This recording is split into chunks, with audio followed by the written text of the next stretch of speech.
Assalamualaikum warahmatullahi wabarakatuh, rekan-rekan sekalian dimanapun Anda, jumpa lagi bersama saya Hamis Wakil di Respon Populer. Bersama saya pemuda awam ngomong kocak.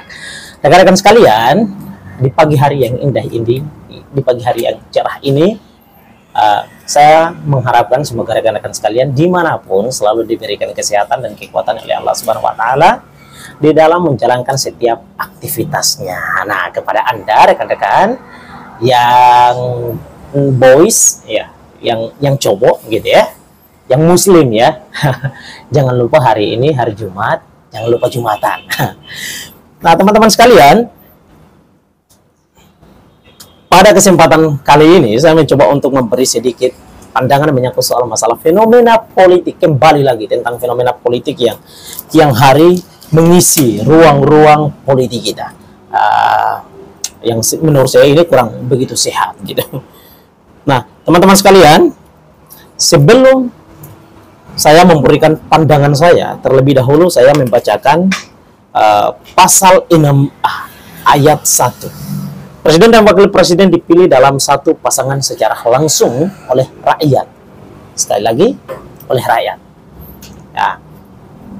Ayat ketiganya, pasangan calon presiden dan wakil presiden yang mendapatkan suara lebih dari 50% dari jumlah suara dalam pemilihan umum dengan sedikitnya 20% suara di setiap provinsi yang tersebar di lebih dari setengah jumlah provinsi di Indonesia, dilantik menjadi presiden dan wakil presiden.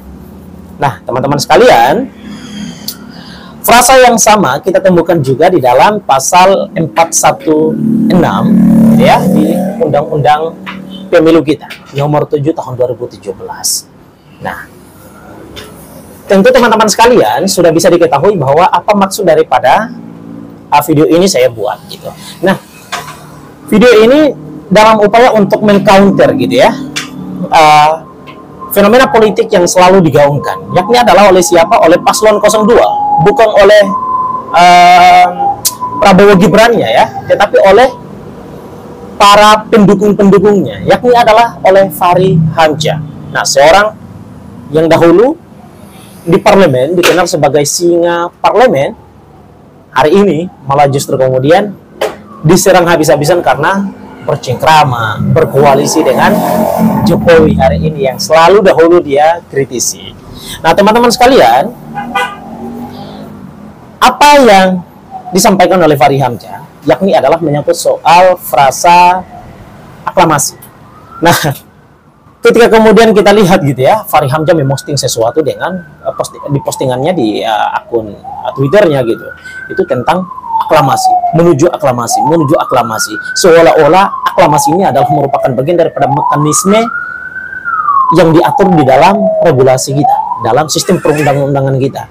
Nah, jadi teman-teman sekalian, ini satu hal yang patut kiranya saya kira mesti kita komentari, karena ini satu hal yang membuat sistem demokrasi kita dan sistem pemilu kita justru kemudian ternodai dan tidak sehat dibaca. Nah, mengapa? Nanti dulu. Teman-teman sekalian, frasa aklamasi ini yang digaungkan oleh Fachri Hamzah ini, bagi saya ini adalah merupakan bagian daripada sistem ataupun ya cara berpolitik yang tidak sehat gitu. Apalagi tidak berdasarkan mekanisme yang diatur di dalam ketentuan perundang-undangan kita. Apalagi teman-teman sekalian, ya ini tidak berkaitan ataupun tidak berkesesuaian dengan undang-undang dasar ataupun undang-undang pemilu kita. Nah, ini bermasalah teman-teman sekalian, karena yang kita kenal asas-asas pemilu kita kan jelas ya, berjurdil kalau saya tidak keliru gitu. Nah, itu kan jelas di sana bahwa pemilu kita mestinya harus adil, harus jujur, harus bebas gitu ya, dari intervensi apapun, termasuk intervensi kekuasaan. Nah, harusnya demikian yang harus digaungkan dan yang harus dikedepankan oleh setiap elit kita selayaknya misalnya Fachri Hamzah yang sudah menjadi tokoh-tokoh nasional gitu ya. Haruslah kemudian mengisi ruang publik ini dengan pendidikan-pendidikan politik yang substansi, yang sebagaimana diamanatkan oleh undang-undang pemilu kita, yakni adalah tentang pendidikan politik masyarakat. Nah, di sana dijumpai hal itu. Harusnya seperti ini, bukan soal masalah aklamasi yang tidak merupakan bagian daripada asas kita, ataupun tidak merupakan bagian daripada mekanisme pemilu kita. Nah, ini bermasalah, saudara-saudara sekalian. Saya kira Bang Fahri ini sengaja mencoba untuk kemudian menghadirkan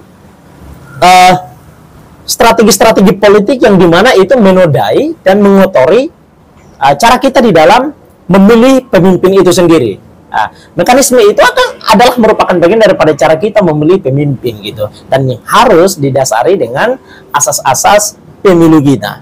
Nah, jadi teman-teman sekalian, menyangkut soal masalah frasa aklamasi yang digaungkan oleh Bang Fahri ini tidaklah sedikit kemudian kita jumpai di dalam sistem perundang-undangan kita. Nah, tapi mengapa Fahri Hamzah ini selalu menggaungkan hal itu untuk kemudian membekap gitu ya, menguatkan posisi capres yang mereka usung. Nah, saya kira ini adalah cara yang keliru dan pantas bagi paslon 01 dan paslon 03 untuk kemudian memberi komentar keras menyangkut soal masalah hal ini. Karena ini seolah-olah dalam bacaan kita adalah ada bekapan besar di belakang paslon nomor 2. Sehingga jalan-jalan yang tidak benar, yang tidak dibenarkan oleh undang-undang kita malah justru kemudian ingin dihalalkan. Nah, ini satu hal yang kemudian kita duga ke sana. Nah, tentu walaupun sebetulnya adalah akan dijawab bahwa itu bukanlah substansinya. Substansinya bukanlah seperti itu. Proses pemilu akan tetap berlangsung.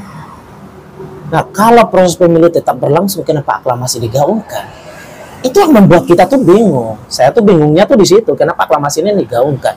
Padahal jika kemudian kita jumpai gitu ya, misalnya sistem praktik mekanisme aklamasi ini, organisasi kepemudaan mahasiswa dan lain seterusnya gitu, atau ormas lah gitu ya, di sana berlaku mekanisme ini karena memang tidak diatur gitu.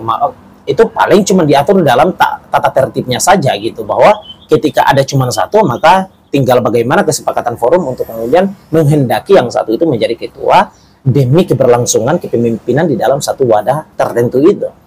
Nah, tapi kan beda konteksnya dengan kita bernegara. Ada berbagai macam kasus dan sudah beberapa kali terjadi, yakni adalah proses pemilu kita yang dimana ada satu kandidat yang melawan kotak kosong. Nah, jadi cuma satu saja tapi melawan kotak kosong. Artinya ini proses pemilu tetap berjalan. Di mana letak aklamasi? Yes, tidak ada jawabannya. Secara tegas kita menjawab demikian. Lalu mengapa Fahri Hamzah ini menggaungkan itu? Seolah-olah dia ini tidak paham soal masalah itu. Padahal ia sendiri paham menyangkut soal masalah itu. Undang-Undang nomor 7 ini Fahri Hamzah terlibat di dalam pembentukannya. Saat itu ia menjadi wakil pimpinan, wakil ketua DPR RI.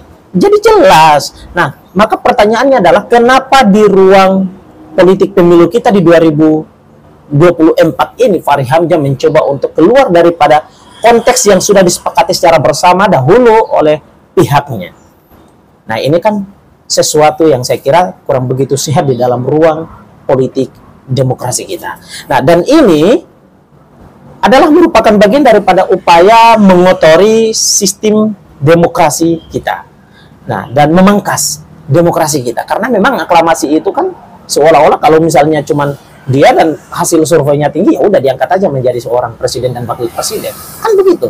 Itu kan masalah sebetulnya. Dan dengan cara begitu, maka yang tadi sebagaimana yang saya bacakan pada pasal 6A ayat 1-nya tadi, itu hilang secara sendirinya bahwa presiden dan wakil presiden dipilih dalam satu pasangan secara langsung oleh rakyat Indonesia. Maka ketika secara aklamasi berarti kehendak rakyat untuk memilih pemimpin itu tidak ada di sana. Nah, sekarang pertanyaannya adalah dibilang rakyat tetap memilih. Lah, terus kenapa aklamasi itu selalu digaungkan gitu? Masa iya dengan hasil survei, padahal dahulu sering dikritisi soal masalah hasil survei itu. Masa hasil survei lalu kemudian menentukan dan mengambil langkah aklamasi untuk menentukan seorang kepala negara. Nah, saya kira ini adalah keliru. Yukemon sebagai bagian daripada elit bangsa ini yang punya pemahaman menyangkut soal masalah politik yang baik, Yukemon gitu ya, lakukan itu, maksimalkan itu untuk mencerdaskan kehidupan bangsa, biar masyarakat itu paham, masyarakat itu kemudian cerdas. Dan lebih-lebihnya adalah biar menuju 14 Februari ini masyarakat bisa ke setiap TPS dengan pilihan-pilihan yang rasional, yang tidak berlandaskan pada janji-janji manis politik, tidak berlandaskan pada pemberian-pemberian sembako, pemberian-pemberian 100, 200, 300 dan sekian-sekian ribu gitu.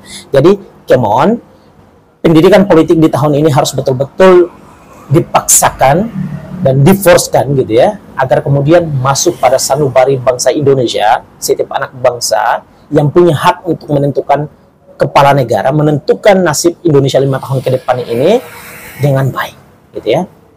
Jadi biar hak mereka ini digunakan dengan maksimal dan dengan rasionalitas, tanpa memandang setiap janji-janji politik yang syarat sekali dengan kepentingan dan syarat sekali dengan fitnah dan syarat sekali dengan kebohongan. Nah, jadi come on, Bang Fahri, semoga video ini saya mengharapkan gitu ya, semoga bisa tersampaikan kepada Bang Fahri Hamzah dan kepada Paslon 02 agar kemudian tidak menghendaki cara-cara yang keliru, cara-cara yang tidak sehat dan cara-cara yang tidak adil di dalam menentukan siapa yang berhak menjadi presiden dan wakil presiden bangsa ini. Terima kasih banyak rekan-rekan sekalian. Come on, isi pendapat rekan-rekan sekalian di kolom komentar yang menjadi ruang demokratis digital kita di sana. Teman-teman sekalian, semoga apa yang kita bahas di sana bisa tersampaikan kepada setiap elit kita di bangsa ini. Tidak hanya saja Fahri Hamzah, tetapi kepada semuanya, agar kemudian pemilu ini dilangsungkan dengan secara adil, secara jujur, dan secara bersih. Terima kasih banyak. Assalamualaikum warahmatullahi wabarakatuh.